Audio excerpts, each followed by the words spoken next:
నా favourite politician. ఉన్నది ఉన్నట్టుగా నిక్కచ్చిగా మాట్లాడతారు. ఆయనే ఎవడైనా అన్నం తిన్నవాడు ప్రజావేదిక కూలుస్తాడండి. చంద్రబాబు సొమ్మ లేదా జగన్మోహన్ రెడ్డి అమ్మ మొగుడు సొమ్మ? ప్రజల సొమ్ము. నేను మాత్రం జగన్ లేపినట్టు చేతులు లేపను, దండం పెట్టి వంగి దండం పెట్టాను. నా దృష్టిలో పప్పుగాడు ఈడు. ఈ రాష్ట్రంలో గత 5 ఏళ్ల నుంచి ఏదైతే జగన్మోహన్ రెడ్డి అబద్ధాలు చెప్పి ఇంత దరిద్ర పరిపాలన ఎవరు చూడాలి.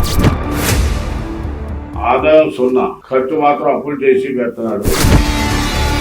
ఎమ్మెల్యేలు, మంత్రులు, చిన్న స్థాయి నాయకులు కూడా మట్టి కనిపించకుండా నాలుగుతో లాగేశారు. నాకు తెలిసి జగన్మోహన్ రెడ్డికి ఈ రాష్ట్రం వేరే అయినా ఈ రాష్ట్రంలో బౌద్ధులు కూడా తెలియదు. అదే నాయన కృష్ణా జిల్లాలో అమరావతిలో ఒక శ్మశానం లాగా తయారు. కానీ బాబు గారు వచ్చిన పట్టణాల్లో అనేక చోట్ల దసరా వాతావరణం, పండగ వాతావరణం 10 రోజులు ఉండాలని.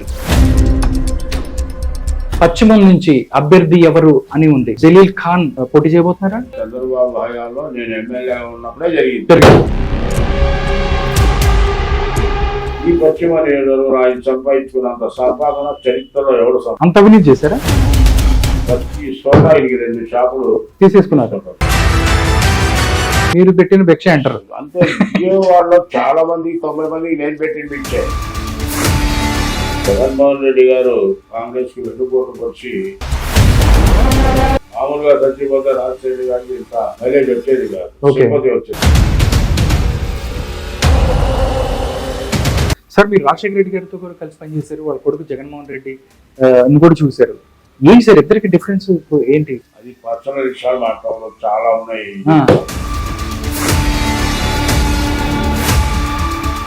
నువ్వు చేసేది మనం చేసేది కాదు. ఇది ప్రకృతి వల్ల విశాఖపట్నం డెవలప్ అయింది.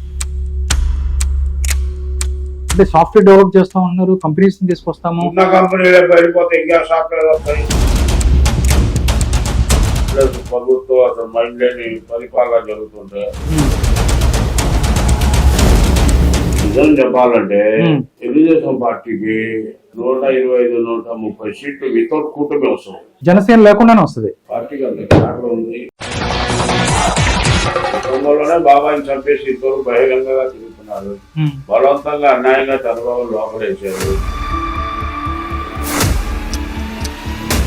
వ్యక్తిని తీసుకొని నువ్వు జైల్లో వేయాలని కక్షతో వేస్తే every action there is reaction also. వాళ్ళు కొట్ట మరి అంతే రియాక్షన్.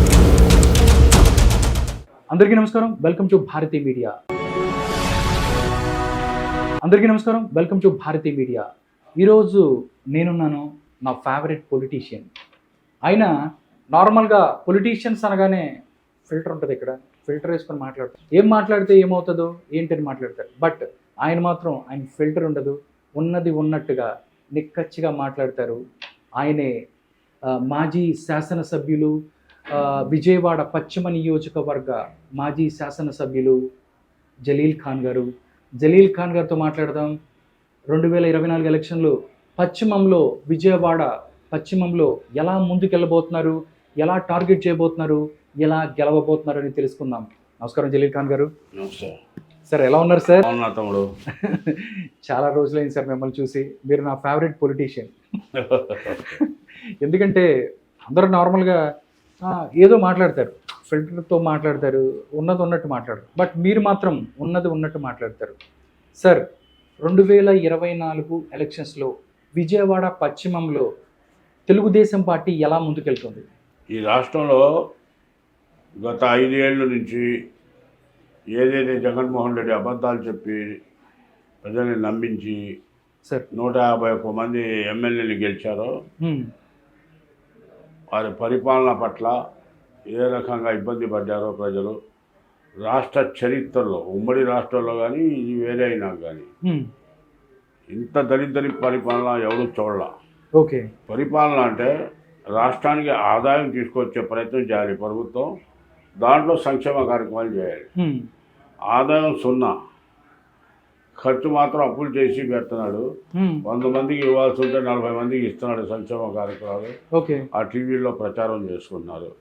ఈ రోజున ఏంటంటే ప్రజలు జగన్మోహన్ రెడ్డి ఏదైతే అబద్ధాలు చెప్పాడో, ఈ రకమైన పరిపాలన ఒక కులం కాదు, మతం కాదు, కార్మికుడు కాడి నుంచి విద్యార్థుల దాకా, ఉమ్, ఉపాధ్యాయులు కానించి మేధావుల దాకా, ఓకే సామాన్య ప్రజలు కూడా చాలా ఇబ్బంది పడుతున్నారు. వ్యాపారస్తులు అయితే సర్వనాశనం అయిపోయారు. ఓకే ఇవన్నీ ప్రజలు చంద్రబాబు గారు రావాలని కోరుకుంటున్నారు ఇవాళ. ఉమ్, ఒక పశ్చిమే కాదు, రేపు వైనాట్ 170. Why not 175? కానీ ఉమ్, ఇప్పుడు ఉన్న పరిస్థితిలో వైనాట్ 175 అనేది తెలుగుదేశానికి వస్తుంది. ఇప్పుడు ఓకే వైసీపీ కాదు. ఓకే, వాళ్ళ క్యాప్షన్ అది కాదు, ఇప్పుడు తెలుగుదేశం పార్టీ. ఇప్పుడు ఇవాళ చల్ల చదరం అయిపోయి ఉంది వైసీపీ పార్టీ. ఉమ్, గందరగోళ పరిస్థితుల్లో ఉన్నారు. ఓకే వాళ్ళ నాయకుడు పట్ల వాళ్ళ ఎమ్మెల్యేలు, మా ఎంపీలు, గతంలో మంత్రులు చేసిన వాళ్ళంతా కూడా అసంతృప్తిగా ఉన్నారు. ఉమ్, ఇప్పుడు ఒక ఎమ్మెల్యే ముఖ్యమంత్రి గారికి వెళ్ళే అవకాశం ఉండాలి. ఉమ్, ఆ నియోజకవర్గ సమస్యలు చెప్పాలి, ముఖ్యమంత్రి గారు వినాలి, ప్రభుత్వ పరంగా ఎంతవరకు సహాయం చేయగలుగుతారో చేయాలి. సరే. కానీ 5 సంవత్సరాలు అట్లా జరగల. ఉమ్, ముఖ్యమంత్రి గారితో అసలు ఎవరిని కలిసే అవకాశాలు లేవు. ఉమ్, చెప్తే ఆయన వినే పరిస్థితి ఉండదు. కాబట్టి ఎమ్మెల్యేలు కూడా, మంత్రులైనా సరే ఎవరైనా సరే చాలా ఇబ్బంది పడ్డారు. ఓకే సరే, వీళ్ళు కూడా ఏం చేశారంటే ఎమ్మెల్యేలు, మంత్రులు, ఉమ్, చిన్న స్థాయి నాయకులు కూడా ఉమ్, ఈ రాష్ట్రంలో ప్రతి నియోజకవర్గంలో మట్టి కనిపించకుండా నాలుగుతో లాగేశారు. వీళ్ళు మామూలు కరప్షన్ కాదు. ఉమ్, మా అసలు కింద మట్టి కూడా గమెళతో పారాతో చేయాల, కింద కూడా ఉండకుండా తుడిచిపెట్టేశారు. మామూలుగా కదా, ఒక రంగంలో కాదు, అన్ని రంగాల్లో ఆ రకమైన సంపాదన సంపాదించారు. ఓకే ఈరోజు ప్రజలు అర్థం చేసుకున్నారు. ఆ పార్టీ నాయకులకు కానీ వాళ్ళకు కూడా తెలుసు, ఏదో ఇక 3 నెలలు గడపాలని, కాబట్టి ఆ రకంగా చేస్తున్నారు. చంద్రబాబు గారు ఏంటంటే ఉమ్, ఆయన ఒక విజనరీ నాయకుడు. ఉమ్, ఆయనకి ఈ రాష్ట్రం పట్ల, ఉమ్మడి రాష్ట్రంలో కూడా ఒక అవగాహన ఉంది. ఏది ఎక్కడ చేయాలి, ఏది చేస్తే రాష్ట్రానికి ఉపయోగపడుతుంది ఆలోచన. నాకు తెలిసి జగన్మోహన్ రెడ్డికి ఈ రాష్ట్రం వేరే అయినాక ఈ రాష్ట్రంలో బౌండరీలు కూడా తెలియదు. ఆయన ఓకే బౌండరీలు తెలియదు. ఫ్యాక్ట్ ఏదో జోక్గా చెప్తుంది. ఓకే కాబట్టి ఏదేదో రోజుకో కొత్త మాట మాట్లాడుతుంటాడు ఆయన. ఓకే ఉత్తరాంధ్ర అభివృద్ధి చేస్తారంటాడు. అరే నాయన, కృష్ణా జిల్లాలో అమరావతిలో ఒక శ్మశానం లాగా తయారు చేశారు. విజయవాడని ఒక గమెడ మట్టి ఏ నియోజకవర్గంలో లేదా. ఉమ్, ఏదైనా చేశారంటే మెదడులో ఉన్న 3 ఫ్లైఓవర్ కానీ, అమ్మవారు టెంపుల్ ఏదైతే కనకదుర్గ టెంపుల్ ఉందో అక్కడ కూడా ఫ్లైఓవర్ రావడానికి మూల కారణం చంద్రబాబు నాయుడు గారు. దాంతోపాటు ఒక పక్క ట్రాఫిక్ ఎక్కువైపోతుంది, యాత్రికులతో ఇబ్బంది పడుతున్నారనే ఆలోచనతో రథం సెంటర్ కాడి నుంచి కూడా మార్గం చేసి ఉమ్, బ్రహ్మాండంగా లిఫ్ట్లు వేసి 2 పక్కల సౌకర్యం చేశారు. గతంలో ఏ ప్రభుత్వం అయినా దేవాలయం నుంచి నిధులు ఇచ్చేవాళ్ళు దసరాకి, ₹1 కోటి. ఉమ్, కానీ బాబు గారు వచ్చినాక ప్రభుత్వ పరంగా ఏదైతే బతుకమ్మ పండుగ తెలంగాణలో చేస్తారో అదే మాదిరిగా ఒక అమ్మ కనకదుర్గ టెంపులే కాదు, రాష్ట్రంలో ఉన్న ప్రతి విలేజ్లో, గ్రామాల్లో, పట్టణాల్లో అనేక చోట్ల దసరా వాతావరణం, పండగ వాతావరణం 10 రోజులు ఉండాలని ప్రతి మండలంలో కూడా లైట్ల అలంకరణ చేసి దేవాలయాల కన్నా ఉత్సాహంగా తెలుగు ప్రజలు దసరా పండుగ జరుపుకున్నారు. అది చంద్రబాబు ప్రభుత్వ పరంగా చేశారు. ఇంకొకటి సార్, 2019 ఎలక్షన్స్ ఏదైతే ఉన్నాయో పశ్చిమం నుంచి మీ కుమార్తె పోటీ చేశారు. ఇప్పుడు ఎలక్షన్లో 2024లో జలీల్ ఖాన్ పోటీ చేయబోతున్నారా, వాళ్ళ కూతురు పోటీ చేస్తారా? ఎవరు ఆల్రెడీ ప్రత్యర్థులు టార్గెట్ పెట్టారు. షేక్ ఆసిఫ్ ఆల్రెడీ వాళ్ళు టికెట్ ఇచ్చారు. పశ్చిమం నుంచి అభ్యర్థి ఎవరు అని ఉంది, ఎవరికి రాబోతుంది? జలీల్ ఖాన్ పోటీ చేయబోతున్నారా? ఇప్పుడు పోయినసారి కూడా ఒక ఫంక్షన్లో మా కుటుంబంలో ఒక పెళ్ళి అయితే A1 కన్వెన్షన్లో బాబు గారు, లోకేష్ గారు రావడం జరిగింది. నా పిల్లలతో, కుటుంబంతో కలిశారు. కలిసి ఆయన ఆలోచన ఏంటంటే, మీ అమ్మాయి బాగా ఇంగ్లీష్లో, తెలుగులో అన్నీ మాట్లాడుతున్నా, ఆమె ఆలోచన విధానాలు కూడా బాగున్నాయి, ఓ మైనార్టీ పాప ఉంటే మనకి మైలేజ్ ఎక్కువ వస్తుందనే ఆలోచనతో బాబు గారు అమ్మాయికి ఇచ్చారు. ఓకే. అయితే ఆ రోజు కుటుంబంలో వాళ్ళ హస్బెండ్ కానీ వాళ్ళు కానీ, మా పిల్లలు ఇబ్బంది పడతారు, ఎడ్యుకేషను, మాకున్న వ్యాపారాలు యూఎస్లో ఇబ్బంది పడతారు, కాబట్టి కుదరదన్నా బాబు గారు, కాదు గారు నువ్వు నుంచోమంటే, నేను కూడా అమ్మాయి అయితే అని ఆలోచనతో అమ్మాయి నుంచోబెట్టాం. అమ్మాయి ఓడిపోలా, ఓడిపోయి గెలిచినట్టు ఆమె. 61,700 ఓట్లు వచ్చినాయి. First time candidate, fresh candidate, అంత గాలిలో. అవును. వైసీపీ స్వీప్ సీట్లో 61,700 తెలుగుదేశం పార్టీ చరిత్రలో అన్ని ఓట్లు ఎప్పుడు రాలా. ఓకే. అటువంటిది ఆయనకి వచ్చి ఒక 3,000 ఓట్లు మనకు పడితే మా అమ్మాయి గెలిచేది. So difference of 6,000 and odd small దీంతో పోయింది ఆమె. ఓకే. తర్వాత నేను కూడా కొద్దిగా అటు ఇటు కొన్ని స్వదేశాలు వెళ్ళా. మా అమ్మాయి కూడా 3 నెలల తర్వాత అమెరికాకి వెళ్ళిపోయింది. ఓకే. ఇప్పుడు పరిస్థితి ఏంటంటే ఇప్పుడు నేనే నుంచుంటా. కొంతమంది అభిప్రాయాలు ఏంటంటే ప్రజల్లో ఆడపిల్ల ముస్లిం అమ్మాయి మీతో మాట్లాడినట్టుగా ఫ్రీగా మన సమస్యలు చెప్పలేము మాట్లాడలేము అనే అభిప్రాయం కూడా కొంతమంది ఉంది. కాబట్టి అది ఒక ఇబ్బంది అయింది. ఈసారి మనమే నుంచుంటాం. ఓకే. ఇప్పుడు మీరు చూశారు ఏదైనా పశ్చిమ నియోజకవర్గంలో అభివృద్ధి జరిగిందంటే చంద్రబాబు హయాంలో నేను ఎమ్మెల్యేగా ఉన్నప్పుడే జరిగింది. అవును. ఏ ఒక్క సందు తీసుకోండి, ఏ ఒక్క రోడ్డు తీసుకోండి. ఇప్పుడు గతంలో ఉన్న ఇక్కడ మంత్రి కానీ ఇప్పుడు ఎమ్మెల్యేగా ఉన్నవాడు కానీ ఏం చేశారో విజయవాడ ప్రజలకి తెలుసు. ఓకే. ఇప్పుడు ఆయనకి ఎట్టా సీట్ రాదని పంపించేశారు. సార్ ఒకటి సార్, వైఎస్ఆర్సీపీ పోయినసారి ఇక్కడ గెలిచిన ఎమ్మెల్యేని తీసుకెళ్ళి సెంట్రల్లో వేశారు. ఎవరైతే గెలిచారు వెల్లంపల్లి శ్రీనివాస్ ఉన్నారో సెంట్రల్కి వెళ్ళిపోయారు. అంటే ఏంటి సార్ ఇక్కడ పని చేయట్లేదు అని అర్థమా, లేకపోతే ఇక్కడ గెలవడు అనేది వాళ్ళకి రిపోర్ట్స్ ఉన్నాయా, అంటే అక్కడ టీడీపీ గెలవబోతుంది అని వాళ్ళ అభిప్రాయం? మన 10 రోజుల క్రితం బాబు భరోసా కార్యక్రమం మైనార్టీ పెట్టాం. ఓకే. పశ్చిమ నియోజకవర్గం పెట్టినప్పుడు ఒక 3,000 నుంచి 4,000 మంది ఆ కార్యక్రమానికి వచ్చారు. బ్రహ్మాండంగా జరిగింది సార్. ఈ ఇంటెలిజెన్స్ రిపోర్ట్ వాళ్ళు జగన్మోహన్ రెడ్డి రిపోర్ట్ పెట్టారు. ఓకే. అంతకుముందు 2 వారాల ముందు వైశ్యాస్లోనే దాదాపు 7-8 మంది కార్పొరేటర్లు వెల్లంపల్లికి వ్యతిరేకంగా మీటింగ్ పెట్టి మేమంతా పనిచేయమని తీర్మానం చేశారు. ఇవన్నీ ఆయన పరిశీలించినాక ఇక గెలవదు, సర్వే రిపోర్ట్లో మంచి రిపోర్ట్స్ రాలా, ఇంటెలిజెన్స్ వాళ్ళు కూడా చెప్తున్నారు గెలవరని. దానికి కారణాలు ఒకటి ఉన్నాయి. ఆయన పని చేయకపోగా ఈ పశ్చిమ నియోజకవర్గంలో ఆయన సంపాదించుకున్నంత సంపాదన చరిత్రలో ఎవడు సంపాదించారు. అంత అవినీతి చేశారా? ఫుల్. ఓకే. మామూలు కాదు.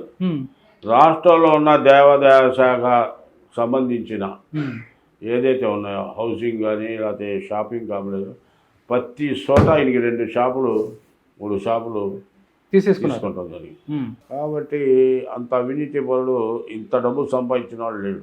సరే ఆయన అదృష్టం సంపాదించాడు.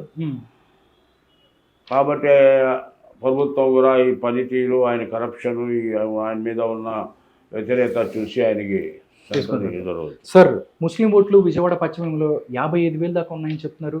మేబీ 30 నుంచి 55,000 దాకా ఉన్నాయని చెప్తున్నారు. ముస్లిం ఓటుని టార్గెట్ చేయడానికి షేక్ ఆసిఫ్ అనే వ్యక్తిని పశ్చిమ నుంచి నిలబెట్టాడు జగన్మోహన్ రెడ్డి. అంటే ఒకటండి, ఒకడు గురించి మనం మాట్లాడకూడదు కానీ ఇక్కడ ఈ సీటు మొదటి నుంచి కూడా తెలుగుదేశం కాదు, మైనార్టీ సీట్ ఇది. ఓహో, మైనారిటీలు వైపు. ఓకే. ఎక్కువ సార్లు మైనార్టీసే గెలిచారు. మైనార్టీలు ఎక్కువ శాతం ఉన్నారు. ఈ మున్సిపల్ కమిషనర్ కూడా ఆ రోజు కార్పొరేషన్ కాదు మున్సిపాలిటీ ఉన్నా కానీ చైర్మన్ ఖుద్దూస్ గారు ఉండేవాడు మున్సిపాలిటీకి. ఓకే. ఇప్పుడు కార్పొరేషన్ అవ్వాల. కాబట్టి ఈరోజు ముస్లిమ్స్కి సీట్ ఇస్తేనే ఇక్కడ గెలవగలుగుతాం. పోయినసారి కూడా వెల్లంపల్లికి గెలిచాడంటే నేను ఇండిపెండెంట్ వేసా. ఓకే. కాంగ్రెస్ పార్టీకి వ్యతిరేకంగా మనకు అన్యాయం జరిగింది కాబట్టి కాంగ్రెస్ క్యాండిడేట్ ఓడిపోయి ఈయన ఎమ్మెల్యే అయ్యాడు. మీరు పెట్టిన భిక్ష అంటారు అంతే. విజయవాడలో చాలా మందికి 90 మందికి నేను పెట్టిన భిక్షే. వీళ్ళు ఏంటంటే మేము ఎదురు గాలిలో గెలిచాం 2 సార్లు కూడా. వీళ్ళు గాలిలో గెలిచి మగాళ్ళు అంటున్నారు. అది కాదు, మగతనం ఎట్లా ఉండాలంటే ఏ క్యాండిడేట్ అయితే ఉన్నాడో ఆ క్యాండిడేట్కి కనీసం మినిమం 5,000 ఓట్లు సొంత ఓట్లు ఉండాలి. ఆయన అభిమానులు కానీ ఆయన అంటే ఇష్టపడేవాళ్ళు కానీ ఉండి పార్టీ బలంతో గెలవాలి తప్ప ఇప్పుడు ఉన్న వైసీపీలో వాళ్ళంతా గాలికి గెలిచిన వాళ్ళు. వ్యక్తిగతంగా ఇండివిజువల్ కెపాసిటీ లేదు వాళ్ళకి. ప్రజల్లో పేరు లేదు, మంచి లేదు, ఒకళ్ళ సహాయం చేసిన ఉదాహరణ లేదు. పశ్చిమ నియోజకవర్గంలో మళ్ళీ రేపు బంపర్ మెజార్టీ. అది ఈ బెల్లంపల్లి ఉన్నా ఇంకో పల్లి ఉన్నా ఎవరున్నా గెలవడం అనేది పోయినసారి నేను నుంచే గెలిచేసేవాడిని. ఓకే సార్, ఈసారి tiger is back, line is back లాగా ఖలీల్ ఖాన్ కింగ్. మీరు ఒకసారి నా ఇంటర్వ్యూ కన్నా మీరు ఎట్టాగా ఉన్నారు కాబట్టి నాకు పేటలు తిరగండి, తిరిగి జలీల్ ఖాన్ ఉంటే బాగుంటుందా లేకపోతే ఇంకోటైతే బాగుంటుందా అని అడగండి. ఓకే, మీకు 170 మంది నా పేరే చెప్తారు. ఎందుకంటే మేము సహాయం చేసి ఉన్నాం, వాళ్ళకి ఆదుకున్నాం, అనేక విధాలుగా కాపాడాం. ఈ రోడ్లన్నీ మనం వేసినాయి, ఒక రోడ్ వేసి లేదు, మేము శాంక్షన్ చేసిన రోడ్లే వీళ్ళు ఇప్పుడు కొంత పెండింగ్ ఉంటే చేస్తున్నారు. సార్, వైఎస్ షర్మిల కాంగ్రెస్ పార్టీకి సంబంధించి ఒక స్టార్ క్యాంపెయినర్గా రాబోతుంది, లేకపోతే ఏఐసిసి పదవి ఏదో ఒక పదవితో రాబోతుంది. ఆల్రెడీ 2-3 పార్టీలు ఉన్నాయి ఇక్కడ. వైఎస్ షర్మిల వస్తుంది, తెలుగుదేశం పార్టీకి కానీ మిగతా వాడి పార్టీలకి ఏమైనా నష్టం జరగబోతుందా? నష్టం తెలుగుదేశం పార్టీకి ఈ పార్టీలు రావటం వల్ల కానీ కలవటం వల్ల కానీ నష్ట లాభాలు ఉండవు. తెలుగుదేశం పార్టీకి బలమైన క్యాడర్ ఉంది, ఓకే, దాని సిద్ధాంతాలు ఉన్నాయి. గ్రాస్ రూట్ నుంచి కూడా అనారు స్వర్గీయ ఎన్టీ రామారావు గారు చేసిన ఇది ఈ పద్ధతులు ఏదైతే ఉన్నాయో ప్రజల్లో పాతుకుపోయి ఉన్నాయి. కాబట్టి ఏ పార్టీ కలిసినా ఏ పార్టీ వచ్చినా చంద్రబాబు తేడా జరగదు. షర్మిలమ్మ గారు అక్కడ వెళ్ళి చేరారంటే వాళ్ళు మొదటి నుంచి రాజశేఖర్ కానీ రాజారెడ్డి కానీ కాంగ్రెస్లో ఉన్నాడు. జగన్మోహన్ రెడ్డి గారు కాంగ్రెస్కి వెన్నుపోటు పొడిచి తన సొంతంగా ఓదార్పు అనే పేరుతో పెట్టి ఆ రాజశేఖర రెడ్డి గారు చనిపోయిన విధానం, మామూలుగా చచ్చిపోతే రాజశేఖర రెడ్డి గారికి ఇంత మైలేజ్ వచ్చేది కాదు, సింపతి వచ్చేది కాదు. అది యాక్సిడెంట్ డెత్, తర్వాత 3-4 రోజులు స్ట్రాటజీ జరిగింది, బాడీ దొరకలేదు, హెలికాప్టర్ దొరకలేదు, ఓ ప్రచారం యావత్తు భారతదేశం అంతా. దానివల్ల ఆయనకి సింపతి పెరిగింది. సార్, మీరు రాజశేఖర రెడ్డి గారితో కూడా కలిసి పనిచేశారు, వాళ్ళ కొడుకు జగన్మోహన్ రెడ్డి కూడా చూశారు. ఏంటి సార్ ఇద్దరికి డిఫరెన్స్ ఏంటి? అది పర్సనల్ విషయాలు మాట్లాడడం చాలా ఉన్నాయి. ఏంటంటే జగన్మోహన్ రెడ్డి విధానం ఓ రకంగా ఉంటుంది, ఆయన ఎవడు మాట వినడు, ఆయన చెప్పిందే వేదవాక్యం. కాబట్టి ఆ పార్టీని తన ఎవరో తెలుగుదేశం ప్రజలు నాశనం చేయటం కాదు, ఆయనే నాశనం చేసుకున్నారు. ఓ ముఖ్యమంత్రి అయినాక శత్రువును కూడా స్నేహితుడుగా భావాలి, భావిస్తేనే ముఖ్యమంత్రి అవుతాను.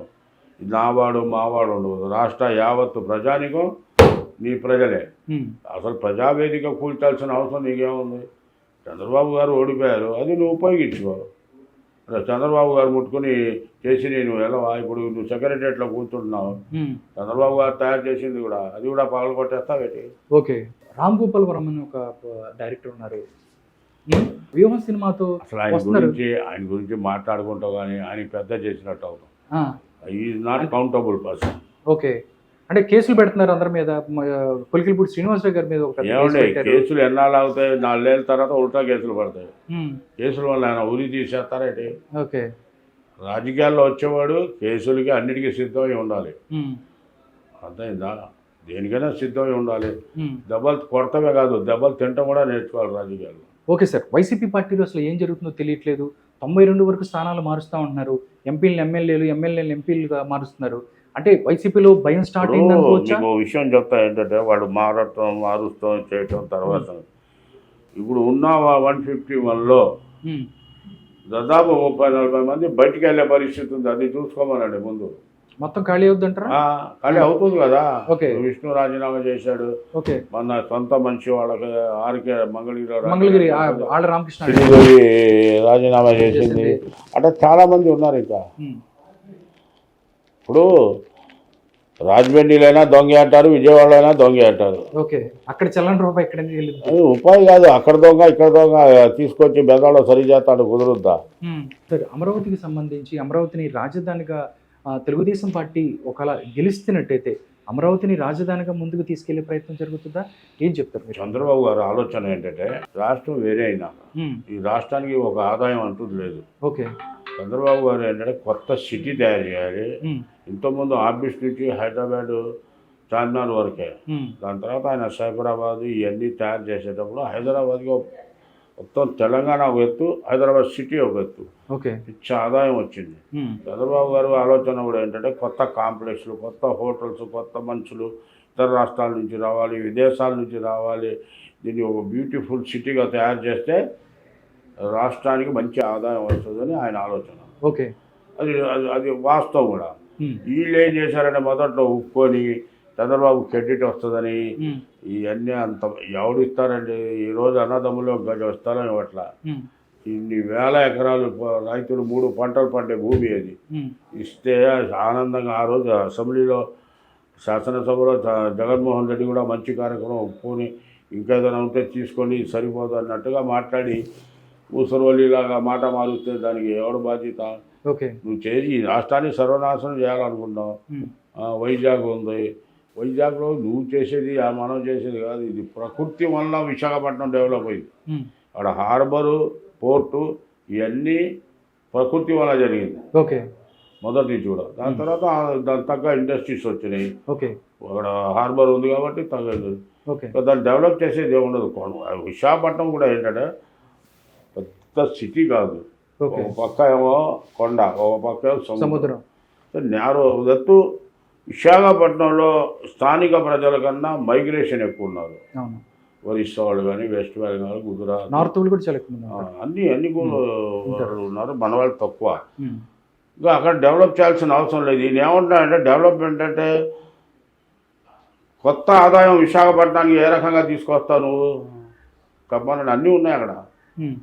అదే ఆదాయం, అదే ఊరు. అంటే సాఫ్ట్వేర్ డెవలప్ చేస్తాం అన్నారు, కంపెనీస్ని తీసుకొస్తాము. ఉన్న కంపెనీలే వెళ్ళిపోతే ఇంకా సాఫ్ట్వేర్ వస్తాయి. ఎప్పుడైనా బయట కంపెనీలు రావాలంటే ఉమ్, స్థిరమైన మెజారిటీ ప్రభుత్వానికి ఉండాలి. ఓకే. ఉంటేనే కంపెనీలు వస్తాయి తప్ప ఉమ్, ఇటువంటి యూస్లెస్ ప్రభుత్వం అసలు మైండ్ లేని పరిపాలన జరుగుతుంటే ఉమ్, ఎట్లా వస్తారండి? ఇప్పుడు ఇప్పుడు ఎన్ని పోయినాయి? చాలా కంపెనీలు పోయినాయి. తెలుగుదేశంలో తీసుకొచ్చి బాబు గారు కానీ, లోకేష్ గారు కానీ ఓకే. కష్టపడి తీసుకొస్తే ఆ కంపెనీలను కూడా వీళ్ళ వాటాల కోసం. ఓకే సార్, ఒకవేళ తెలుగుదేశం పార్టీ నుంచి జలీల్ ఖాన్కి టిక్కెట్ రాకపోతే టీడీపీకి పనిచేస్తారా? ఒకటండి, ఇది మైనార్టీ స్టేట్ ఉమ్, ఫస్ట్ ముఖ్యం కాదు. ఓకే.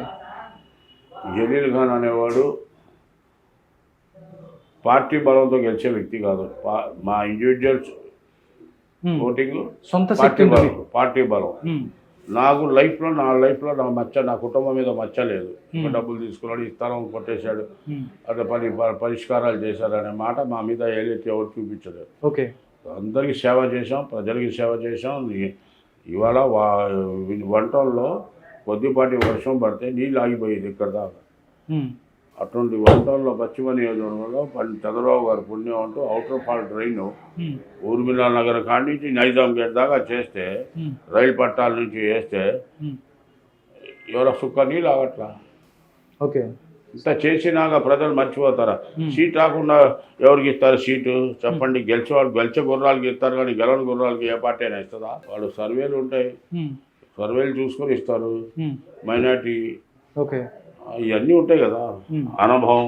ఇప్పుడు ఎలక్షన్ అనేది మనం రేపు ఎలక్షన్ మేనేజ్మెంట్ చేసి అవతల పార్టీని ఎదుర్కొనే కెపాసిటీ కూడా ఉండాలి క్యాండిడేట్కి. నేను అదే చెప్తున్నాను సార్, ఎందుకంటే వైఎస్ఆర్సీపీ స్ట్రాంగ్గా ఉంది. వాళ్ళకి లైఫ్ అండ్ డెత్ ఇష్యూ. ఈసారి 2024 గెలవకపోతే వాళ్ళు ఎక్కడికి వెళ్తారో, ఇప్పుడు దాకా వాళ్ళు చేసిన పనులు అవ్వచ్చు అన్ని ప్రజలు వాళ్ళ నుంచి ఈసారి గట్టిగా ఉంటుంది. మీరు ఎదుర్కొని పోతున్నారా TDP? That's what I'm saying. వాళ్ళు అనేక రకాల కోణాల నుంచి ఆలోచిస్తున్నారు. రౌడీజం చేసి పోలీసుని అంట పెట్టుకుని రేపు ఎలక్షన్లో గెలవాలని గందరగోళం చేయాలి. తెలుగుదేశం వాళ్ళు కూడా నాయకులు, క్యాండిడేట్లు, వాడికి ఆ cadre capacity, election management is most important in election. Okay. ఒక 15 రోజుల నుంచి ఒక ప్రోగ్రామ్ వేసుకొని ఆ పద్ధతి ప్రకారం ఎదురు వాళ్ళు ఎదుర్కొని మన ఓట్లు మనం తెచ్చుకునే ప్రోగ్రామ్ చేసుకోవాలి. అది ఆలామరిగా సీట్ వచ్చింది ఏదో ప్రచారం చేసుకుంటూ నలుగురిలో తిరిగితే కాదు. ప్రచారం చేస్తే నా మహాత్మా గాంధీ, అంబేద్కర్, అది కూడా చెయ్యాలి. అది అంతకన్నా గొప్ప పని ఏంటంటే మేనేజ్మెంట్ చేసుకోవాలి. How to follow. Okay. Poll management చేయాలి. పోల్ మేనేజ్మెంట్ చేయాలి. ఓకే. ఓకే సార్, మీరు చివరిగా చెప్పండి, తెలుగుదేశం పార్టీని పశ్చిమం అవ్వచ్చు, టోటల్గా ఆంధ్రప్రదేశ్లో ఎన్ని సీట్లు వస్తాయని మీకుంది జనసేన అండ్ తెలుగుదేశం కూటమికి? నిజం చెప్పాలంటే తెలుగుదేశం పార్టీకి 125, 130 సీట్లు వితౌట్ కూటమి వస్తుంది. జనసేన లేకుండానే వస్తుంది. పార్టీకి అంత క్యాటర్ ఉంది. ప్రతి నియోజకవర్గంలో స్థానికంగా వాళ్ళకి బలాలు ఉన్నాయి. ఓకే. కూటమి ఇవాళ చిన్న బాబుని కూడా పెద్ద గారితో కొట్టాలనే ఆలోచనతో పవన్ కళ్యాణ్ గారు కూడా చంద్రబాబు గారు వచ్చి చెప్పడం, బాబు గారు కూడా చాలా పవన్ కళ్యాణ్ పట్ల ఉన్న ఆయన మాటలు విని కార్యక్రమం కలిసి పోరాటం చేస్తాం. అయితే మేము ఇద్దరికి కూడా చెప్పేది ఏంటంటే, బాబు గారైనా పవన్ కళ్యాణ్ అయినా సీట్లు ఎక్కువ కోరుకుంటాం.